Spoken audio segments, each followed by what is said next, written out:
Dalam keputusasaan yang mencekam, saya bahkan berpikir untuk mengakhiri hidup saya. Saya itu melihat seseorang itu berdiri di tepi sungai, Gus.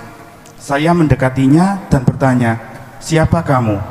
Ia menoleh dan tersenyum, dan saat itu saya terkejut karena wajahnya itu sangat mirip dengan wajah saya. Bagaimana tasawuf memahami perjumpaan seseorang dengan refleksi dirinya dalam dimensi spiritual. Assalamualaikum warahmatullahi wabarakatuh. Dulu saya pernah memiliki keluarga kecil yang bahagia, Gus. Terus saya telah merasa mencapai puncak kejayaan dalam hidup saya. Dan pada saat itu saya juga menganggap diri saya itu sebagai pribadi yang taat kepada Tuhan. Namun kehidupan membawa saya itu pada ujian yang begitu berat. Dalam sekejap saya kehilangan segala-galanya.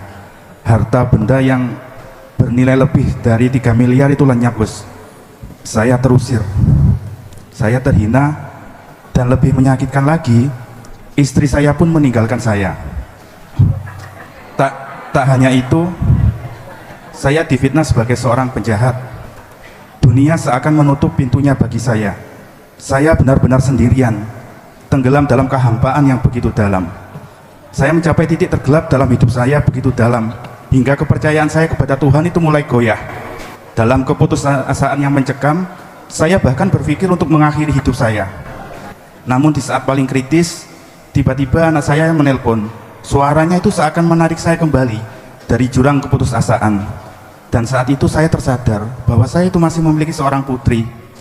Meski demikian, luka di hati saya itu juga belum sembuh. Saya sempat kehilangan keyakinan, bahkan mulai meragukan keberadaan Tuhan. Mungkin bisa dikatakan sebagai ateis lah. Saya tenggelam dalam kekecewaan dan kemarahan, tidak mampu menerima semua yang telah terjadi. Saya mencari jawaban dari para alim ulama, ustadz, kiai-kiai yang saya anggap keilmuannya itu di atas rata-rata. Namun setiap jawaban yang saya terima tidak mampu memberikan ketenangan dalam hati saya, dan belum bisa menjawabnya. Hampir 2 tahun saya hidup dalam kegelapan dan kehampaan. Saya seperti mayat hidup kosong, hampa dan tak punya arah. Tidak ada yang lebih mengerikan selain matinya hati di dalam jasad yang masih hidup. Hingga akhirnya saya mulai bertanya pada diri saya sendiri, berdialog dengan hati saya setiap hari. Setiap hari terjadi perdebatan hebat dalam batin saya. Suatu ketika saya memilih untuk menyendiri, mengasingkan diri dari hiruk-pikuk dunia. Dalam keheningan itu saya mulai melakukan pernafasan atau meditasi. Lalu saya menemukan suatu yang terjadi. Saya merasakan diri ini seakan dibawa ke dalam sebuah dimensi lain yang bukan bagian dari dunia ini, Gus. Nah, di sana saya melihat sebuah jalan yang bercabang. Satu jalur begitu gelap dan suram, seolah siap menelan saya ke dalam kegelapan itu. Entah kenapa seperti yang ada menuntun saya untuk memilih jalan yang kedua, dan di mana saya itu harus berdamai dengan diri saya dan mengikhlaskan semuanya. Akhirnya saya memilih jalan yang kedua. Saat melangkah, saya itu melihat seseorang itu berdiri di tepi sungai, Gus. Saya mendekatinya dan bertanya, "Siapa kamu?" Ia menoleh dan tersenyum, dan saat itu saya terkejut karena wajahnya itu sangat mirip dengan wajah saya. Apakah itu diri saya sendiri? Dan tiba-tiba saya merasakan sesuatu yang tak kasat mata itu bertabrakan dengan diri saya. Seketika semuanya itu menjadi gelap, seperti kilatan cahaya yang menyapu seluruh kesadaran saya. Dan lalu saya membuka mata, namun kali ini ada sesuatu yang berbeda. Saya merasa ringan, seolah beban yang selama ini menghimpit saya itu telah lenyap. Ada kedamaian yang tak bisa dijelaskan, perasaan yang begitu tenang dan damai. Sudut pandang saya terhadap kehidupan pun berubah. Tidak lagi tentang benar atau salah, tetapi tentang menerima, memahami, dan melampaui semua itu. Saya merasa seperti telah dibangkitkan kembali dalam kesadaran yang baru. Pertanyaan saya, Gus, apakah pengalaman ini merupakan bentuk kesadaran tertinggi yang muncul setelah penderitaan batin yang mendalam? Lantas bagaimana tasawuf memahami perjumpaan seseorang dengan refleksi dirinya dalam dimensi spiritual? Terus apakah ini bisa dianggap sebagai kematian sebelum mati dalam perjalanan menuju ma'rifatullah? Bagaimana cara memahami pengalaman ini dalam konteks hubungan antara diri sejati dan Tuhan? Dan setelah melalui semua ini, apa langkah yang seharusnya saya ambil selanjutnya? Matur suwun, Gus. Assalamualaikum warahmatullahi wabarakatuh. Setiap diri manusia itu punya cerita jalan masing-masing. Ingat, mulu soko ya apa jalan tidak akan menjadikan jaminan kau akan menemukan satu kedamaian hati, manakala jikalau Anda belum mengerti tentang masalah bagaimana melepaskan diri dari ikatan rantainya hawa nafsu. Terjalo koyo opo perjalanan sampean di jalan apapun seperti yang sudah Anda alami, akan bisa sampai pada tujuan yang dimaksud, yaitu bidzikrillahi tatmainnul qulub, manakala jenengan ini estu dihadapkan Allah anugerah yang termulia tadi. Apa? Pertama, isok nerimone ati tentang ketauhidan.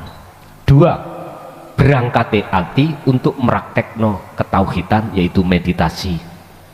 Sehingga ketika meditasi itu memang ada pengalaman ritual rohaniah, apa yang telah jenengan alami dan ceritakan, bertemu satu jalan di mana ada seseorang yang di situ mirip bahkan dirimu sendiri.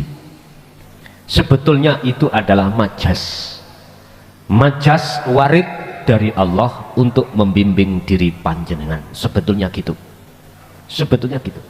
Makanya jangan jenengan mengira kesuksesan panjenengan terkait masalah dunia itu selamanya akan menjadikan kau bahagia dunia akhirat. Nggak bisa. Walaupun tadi jenengan sebut sebagai orang hamba yang taat di dalam beragama, iku lak kulite lah ngoten nggih, kulit. Ingat, justru kesuksesan dunia itu akan menjadikan kita sebagai penghalang untuk menuju kesuksesan yang sebenarnya.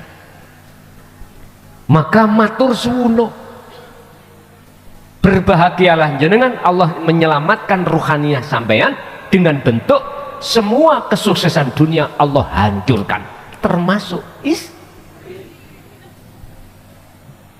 wa zuyyina linnasi hubbus syahawah. Lah itu termasuk di dalamnya garwa sing nomor pertama itu. Garwa, Pak. Memang tidak semua wanita, tapi kebanyakan wanita tatkala abang beruang Anda disayang, apabila Anda tidak beruang abang ditendang. Tapi tidak semuanya, ya toh? Enggak semuanya. Itu bukan semuanya. Mengapa mereka kebanyakan seperti itu? Karena condongnya hati mingkol bin rohibin, condongnya hati seorang istri iku dunya. Condong itu sukanya dunia. Ngapunten, dikongkon gelangan karet gak gelem, njaluke sing mas-masan, lha ngoten nggih. Mas-masan. Allah ya karim. Memang itu potret sebagai seorang wanita, mayoritas seperti itu. Tapi ada yang tidak. Artinya, adakah kekasih Allah itu dari unsur wanita? Ada. Kita lihat ciri-ciri kekasih Allah bagaimana. Tinggal hatinya seorang wanita itu apakah masuk dalam kriteria ciri-ciri apa enggak. Pertama. Kedua, matur suwuno, bojomu nek diinggatno Gusti Allah. Sebab selama ini laksana jenengan tidur bersama ular yang bulet nang awakmu. Suatu saat nek wis ulare iku mampu nguntal, diuntal sampean. Nyun sewu, yang punya piaraan ular ya, dia mulai kecil koyok juwina tidur bersama awakmu, iku asli ngukur gedene awakmu, kuat muntal apa ndak. Engko nek wis dia itu agak besar dan mampu tidur sampai iku diuntal, iku lho apa itu. Tapi tidak seluruhnya. Ngapunten loh ibu-ibu, ngapunten. Wis ta digdaya kaya apa wong lanang, mohon maaf lho ya, kuat tau kaya apa wong lanang, punya pengaruh kaya apa wong lanang. Musuh wae diuntal, melebu wis ta. Makanya kalau boleh saya katakan, orang yang terkuat di dunia ini adalah orang perempuan. Pak sampean munggah pisan wis keyer-keyer. Wis iku dohiri lho ya, dohiri. Sehingga mengapa Allah memberikan nafsu dalam diri seorang wanita itu 9, sementara laki-laki cuman 1. Wong wedok iku nek sampean garai, Pak, wis ta. Golek itu gali. Aja main-main sampean. Pokoknya cuma diuntal. Ya. Jadi apakah itu termasuk perjalanan kesadaran tingkat tinggi kita? Betul. Jikalau hati sampean itu sudah bisa melepas beban-beban itu, memang itu proses perjalanan rohaniah tingkat tinggi. Saya katakan tingkat tinggi, miturut umumnya gak mungkin orang-orang akan bisa mampu menghadapi kondisi yang seperti itu. Paling tidak ujung-ujungnya bunuh diri. Apalagi berkenaan dengan istri. Ayo, apalagi pisahnya itu menyakitkan. Hati-hati ya men. Nek pisah ditinggal bongkong wis penak. Bon.